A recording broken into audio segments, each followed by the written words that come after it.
আমরা এখন নিবেদিতা সেতুর ওপরে আছি। খুব সুন্দর আজকে একটা ওয়েদার। সামনে মা ভবতারিণীর মন্দির, আপনারাও দর্শন করুন আমাদের সাথে।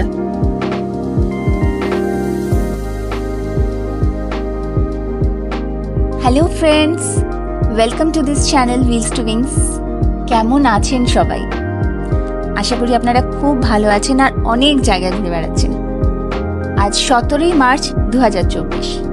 আমি সোমা আর সঙ্গে বিডি, আমরা দুজনে বেরিয়ে পড়লাম নতুন গন্তব্যের উদ্দেশ্যে। কোথায় যাচ্ছি সেটা তো এতক্ষণে বুঝতেই পেরেছেন। হ্যাঁ, আমরা যাচ্ছি বাঁকুড়া জেলার জয়পুর জঙ্গলে। কি রেডি আছেন তো সবাই আমাদের সাথে যাওয়ার জন্য? তাহলে সঙ্গে থাকুন। এই জয়পুর জঙ্গল কলকাতা থেকে প্রায় 125 কিলোমিটার দূরে অবস্থিত। আপনাদের আগে রুটটা বলে দিই। আমাদের ন্যাভিগেটরে দেখাচ্ছে ডানকুনি হয়ে চাঁপাডাঙ্গা আরামবাগ হয়ে পৌঁছতে। ডানকুনি টোল প্লাজা ক্রস না করে ডানকুনি ক্রসিং থেকেই বাঁদিকে বেঁকবেন। PN মুখার্জি রোড ধরে ডানকুনি ফ্লাইওভার দিয়ে সোজা কিছু দূর যাওয়ার পরই ডান দিকে টার্ন নিলেই অহল্যাবাই হোলকার রোডে পৌঁছে যাবেন। আর এটাই আপনাদের আরামবাগ নিয়ে যাবে। ডানকুনি টোল প্লাজা ক্রস করলে সিঙ্গুর তারকেশ্বরের রাস্তাটা ধরতে হবে, যেটা অহল্যাবাই হোলকার রোডে ফেলে দেবে। তবে এই রাস্তাটা খুবই জ্যাম হয়, তাই এটা না ধরাই ভালো। যারা ট্রেনে বা বাসে যাবেন তাদের বলে রাখি, আপনাদের জন্য কোনো ডাইরেক্ট কানেকশন নেই। হাওড়া থেকে বর্ধমান পৌঁছে সেখান থেকে ট্যাক্সি নিয়ে জয়পুর পৌঁছতে পারেন, অথবা এসপ্ল্যানেড থেকে বাসে করে দুর্গাপুর পৌঁছে ট্যাক্সি নিয়েও যেতে পারেন। কত কি খরচা সমস্ত কিছু ডেসক্রিপশন বক্সে পেয়ে যাবেন।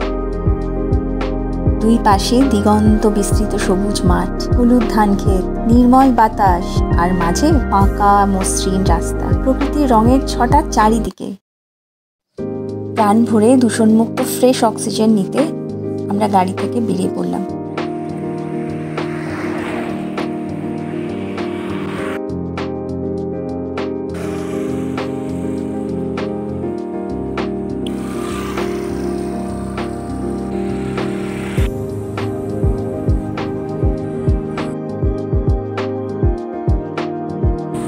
এখানে আলুর চাষ হয়, সবাই আলু তুলছে, দেখেছেন মাটি থেকে সব বস্তায় ভরে ভরে রাখছে।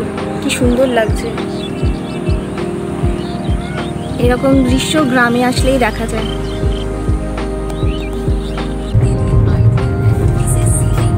এখানে আলু নিশ্চয়ই সস্তা হবে। হবে 100% সস্তা হবে। এখানে বস্তা অনেক সস্তা হবে। এখানে তো এমনি দেবে না, তোমাকে বস্তা নিতে হবে। হ্যাঁ, এখনো 43 মিনিট দেখাচ্ছে, 30 কিলোমিটার। রাস্তাটা খুব মেট্রো করলে হ্যাঁ, জোরে চালানো যাচ্ছে।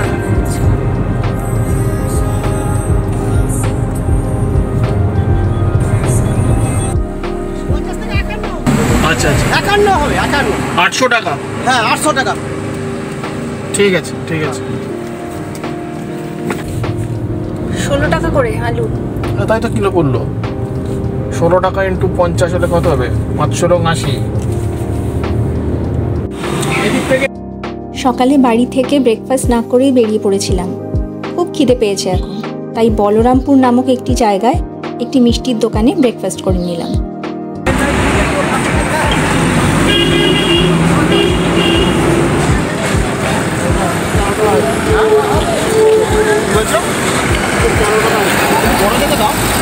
কত বললে প্লেট? আমরা 15টা ডিম নিলাম, 7.5 টাকা করে পিস। ভাবুন, মানে যেখানে আমাদের কলকাতাতে এইগুলো নিতে গেলে 11 টাকা, 11.5 টাকাও কোথাও কোথাও নেয় পার পিস হাঁসের ডিমের। আমরা এখন আরামবাগ ঢুকছি।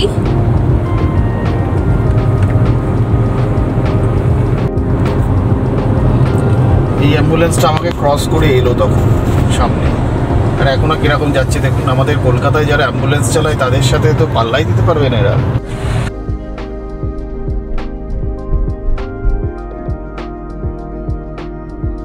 আমরা বাঁকুড়া জেলার জয়পুরে ঢুকে গেছি, কিন্তু এখানেই থামবো না, যাব জঙ্গলের ভেতরে, কারণ সেখানেই লুকিয়ে আছে একটি ঐতিহাসিক ঐতিহ্য। চলুন যাওয়া যাক। এই জঙ্গলটি বিষ্ণুপুর থেকে 11 কিলোমিটার দূরত্বে। শহরের দূষিত পরিবেশকে ছেড়ে এখানে এসে মনে একটা আলাদা উদ্দীপনা অনুভব করছি। এই জঙ্গলটি 120 স্কোয়ার কিলোমিটার জুড়ে বিস্তৃত।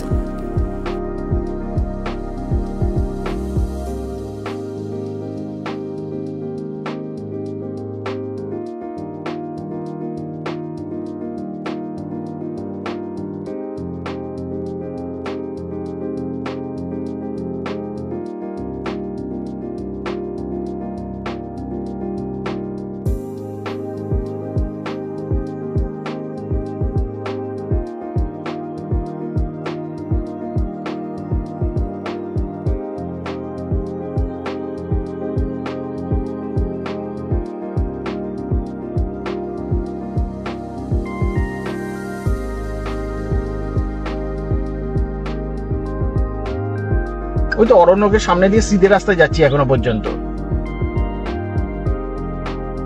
এখানে আরান্নাক বলে একটা রিসর্ট আছে, ওই যে এটা বাঁদিকে চলে যাচ্ছে, আমরা সোজা চলে যাচ্ছি। হ্যাঁ, এই দিকটা দিয়ে ওই দিক দিয়ে চলে গেল, আমরা সিধে চলে গেলাম। পেছন দিকটা বোধহয় এটা আরান্নাকের না।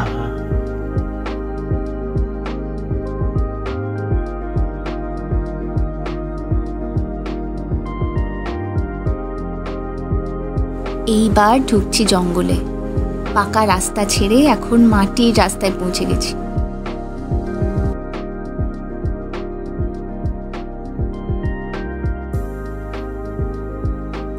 কেউ কোথাও নেই, ন্যাভিগেটরই ভরসা। লোকেশন সেট করে এগিয়ে চললাম।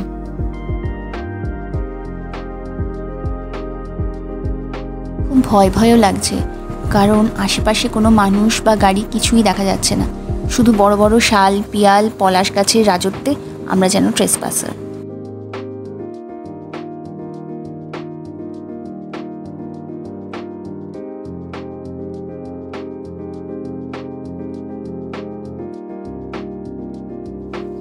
আপনাদের জানিয়ে রাখি যে আপনারা যখন আসবেন তখন একা একা আসবেন না, অনেকে মিলে আসবেন, কারণ রাস্তা হারানোর সম্ভাবনা খুব বেশি। নেটওয়ার্কের কানেক্টিভিটিও ঠিকমতো পাবেন না, আর কাউকেই পাবেন না যার থেকে সাহায্য চাইতে পারেন। এই জঙ্গলটি হাতি ও হরিণের করিডোর। এখন বেলা 1টা, আর তাতেই গাছের আড়ালে রাস্তার বেশিরভাগ অংশই অন্ধকার। তাই সূর্যের আলো থাকতে থাকতেই আমাদের জঙ্গল থেকে বেরোতে হবে। আসতে আমাদের 3.5 ঘন্টার মতো সময় লেগেছে। এখন নেটওয়ার্ক কানেকশন নেই, সামনের পথ ধরে আন্দাজে এগিয়ে চলেছি, কিন্তু এই মুহূর্তে বুঝতে পারছি না কোন দিকে যাব। ভাগ্যবশত একটি গাড়ি চোখে পড়ল, আর সেটিকেই আমরা ফলো করলাম।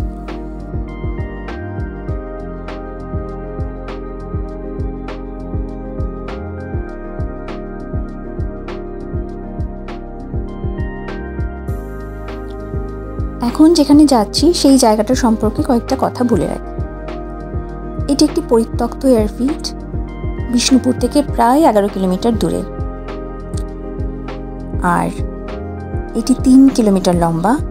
নাম পিয়ার ডোবা এয়ারফিল্ড। বাঁকুড়া জেলার জয়পুর জঙ্গলের মধ্যে এটি লুকিয়ে আছে। এই পিয়ার ডোবা এয়ারফিল্ডটি তৈরি হয় 1942 সালে সেকেন্ড ওয়ার্ল্ড ওয়ারের সময়।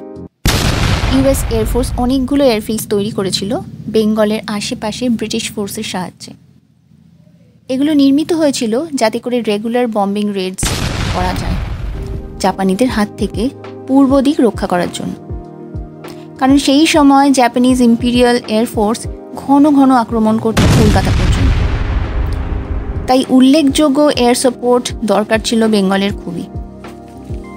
ভাবতে পারছেন, এই এয়ারফিল্ডটা থেকে সেই বিখ্যাত বম্বিং রেডটি হয় যেটি জাপানের ইয়ামাটা পর্যন্ত পৌঁছেছিল। 26শে সেপ্টেম্বর 1945 সালে এই এয়ারফিল্ডটা অফিসিয়ালি বন্ধ হয়ে যায় যখন ব্রিটিশ কলোনিয়াল গভর্নমেন্টের হাতে চলে যায়। বেলা বাড়ছে, কংক্রিটের মেঝে তেতে গেছে, আর দাঁড়ানো যাচ্ছে না। তাই গোটা কয়েক ছবি তুলে উঠে পড়লাম গাড়িতে। স্বার্থপরের মতো জায়গাটা একা করে ইতিহাসকে ছেড়ে বর্তমানের উদ্দেশ্যে রওনা দিলাম।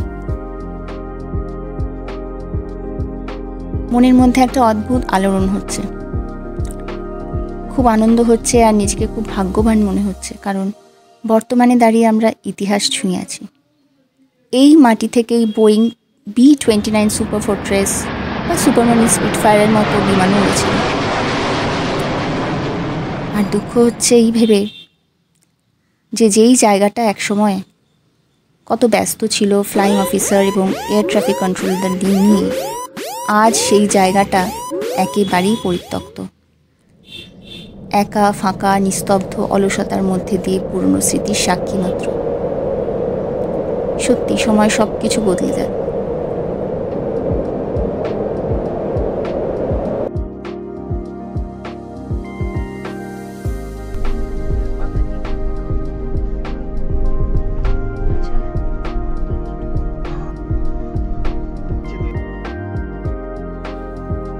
খিদের জ্বালায় আর থাকা যাচ্ছে না, তাই এরপর আমাদের নেক্সট ডেস্টিনেশন কোনটা, আমরা সেখানে গিয়ে কী কী করবো, কী কী খাবো, আরও কী কী দেখবো, সেটা জানতে হলে তো আমাদের সাথে থাকতেই হবে আপনাদের।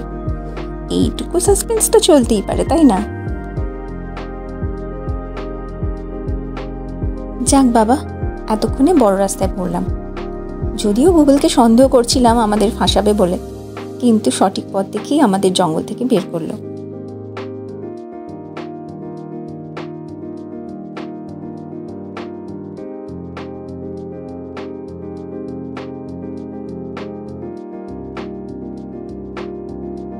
Yes, this is our destination, the famous Banalata hotel and resort.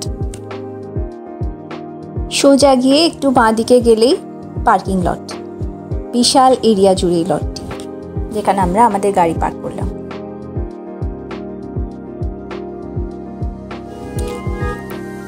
খুব খিদে পেয়েছে, তাই আর দেরি না করে চলে গেলাম আমরা ইন হাউস রেস্টুরেন্টে। এই রিসর্টটিতে দু রকম রেস্টুরেন্ট আছে, একটা আউট হাউস রেস্টুরেন্ট আর একটা in house restaurant. Out house restaurant একটা বড় জায়গায় একটা বড় শেডের নিচে টেবিল চেয়ার পাতা। এই রিসর্টটির স্পেশালিটি হলো এটি মহিলারাই চালান। আমরা দুটো সুইট লাইম সোডা, দুটো ভেজ থালি, একটা কাতলা মাছের কালিয়া, পোলাও আর মটন কষা অর্ডার দিই। ভেজ থালিতে ছিল ভাত, সজনে ডাঁটার চচ্চড়ি, আলু পোস্ত, পরে ডাল, চাটনি আর পায়েস দিয়ে গেল। এটা খাবারের কোয়ালিটি খুব ভালো আর দামটাও রিজনেবল। এবার চলুন ঘুরে ঘুরে দেখি রিসর্টটিতে কি আছে। দেখছেন কত বড় পুকুর, আর পুকুরে বিভিন্ন রকমের মাছ কিলবিল করছে। এই পুকুরের কাতলাই খেলাম আমরা।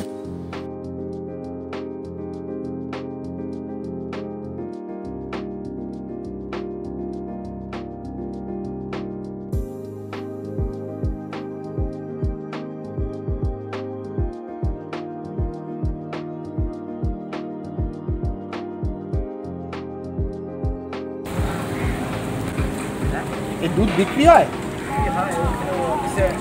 অফিস থেকে?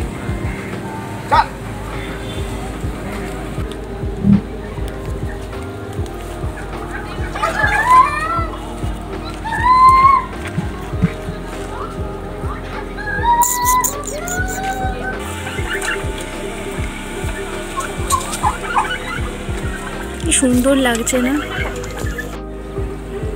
হাত বাড়ালেই ডাব।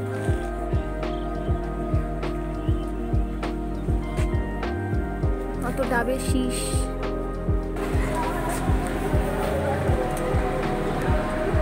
ছোট গাছ, ডাব গাছ ভালো হবে। হ্যাঁ, নাগালের মধ্যে।